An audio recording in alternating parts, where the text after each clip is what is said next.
It's happy to be here. Thank you very much for invitation. So it's like a hands-on doing. So how we are making a brighter future by life science. And it's not only global, it's same time local.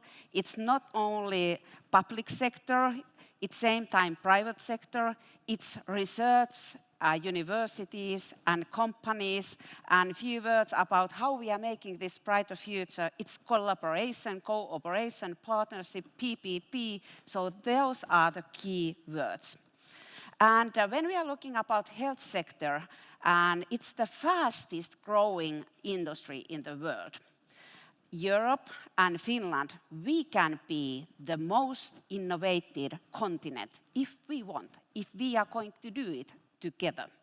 And also because we are in Finland, I hope so that Finland can be leader in this process. And just few number facts from our pharma industry. It's considered to be high-tech sector contributing the most of EU trade surplus. And our surplus for EU, it's 155 billion in 2020. And how we are doing? We are research-based, and as you can see, our what kind of people are working in our industry. 125,000 people are doing research and development in our companies. And total number of employed people is over 800 people. So we are, as you can see, research is our core mission.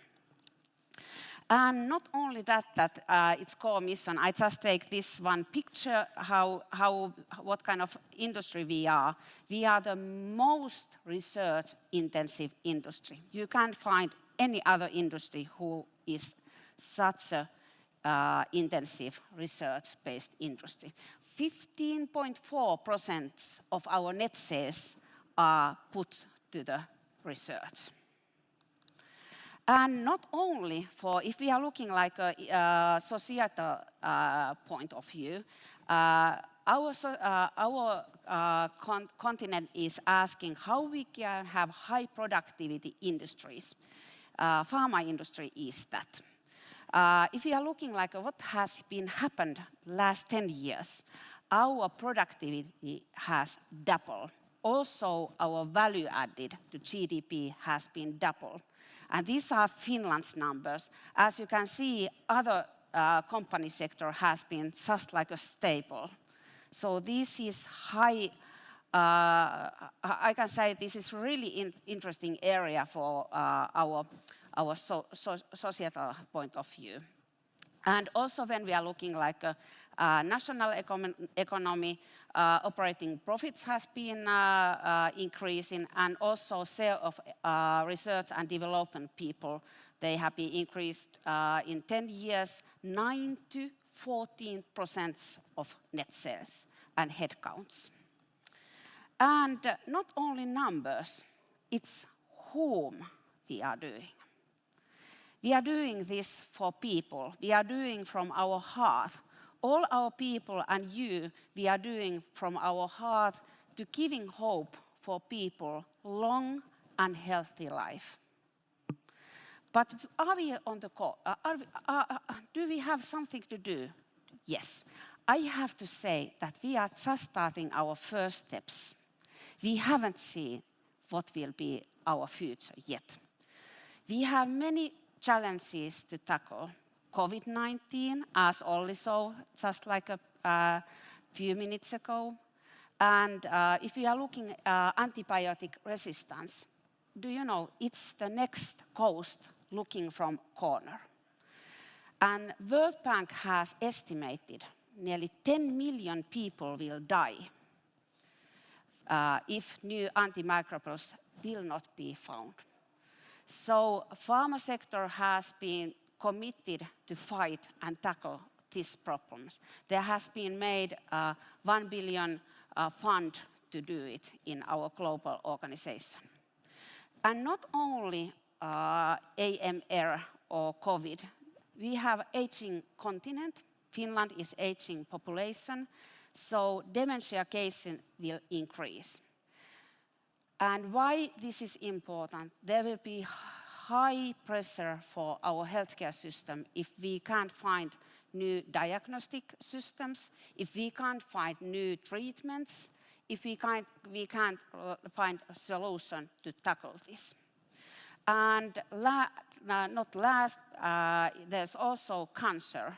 We have still plenty to do this area. Still in Finland's numbers, where we have really good numbers, 1/3 of our patients are still without hope. So there's plenty to do still. But how we can do it? Its only solution, it's through innovation, research, and collaboration between different parties. And we should have united health ecosystem. We need to have same time local view, but same time how we can have a global view. And always in our mind is patients and people. We need collaboration between community health workers, healthcare providers, hospitals, investors, health sector providers, insurers, regulators, research-based manufacturers, international multilateral institutions, and also NGOs. We need NGOs because we need to have a strong patient's view middle of our innovation system. So this is the global system, but same time we need to have local cooperation, local to global. And I have just like a few case examples about our research. Sometimes it looks like a normal people that COVID vaccination has been, there has been really short time research made. But do you know the research has been started already 1990, 30 years ago. The roots are 30 years ago for mRNA, adenovector and other technologies. There's like a long-term research has been done. And why this picture shows us? It shows us that there's not fast wins. There's need to have a long-term funding and stable funding for research from universities, but same time also in our companies. That's only way to do research in our area and find solution our diseases which hasn't been yet tackled. And COVID-19 vaccines, it's not only long story of research, it's same time tight collaboration between academic communities and companies. And this hasn't been in one country, it has been global cooperation. But the roots has been done before this year or previous year. And just like a local example from Finland point of view, we had like a health sector growth strategy, and sometimes it's problem how we can have our national institutions to talk with each other. This strategy is story of cooperation between different ministries and with different stakeholders. And it's about functional partnership. We have been hands-on doing in this strategy to get it alive. And it's not only money or funding, it's not only like legislation, it's not only research, it's same time infrastructure. It's like a puzzle which makes like a wholeness. And just like a few examples what we have done in Finland, which are one basic cornerstones for our research is regulation. We have quite new secondary use of healthcare data. We have 10 years old biobank legislation. There's coming Genome Act. We have Clinical Trial Act. And when we are looking our infrastructure, there's data lakes. We have quality registers. We have cancer center. We have neuro center. So these are examples what we have done last years together with our with our ministries, with other stakeholders, with universities and different companies.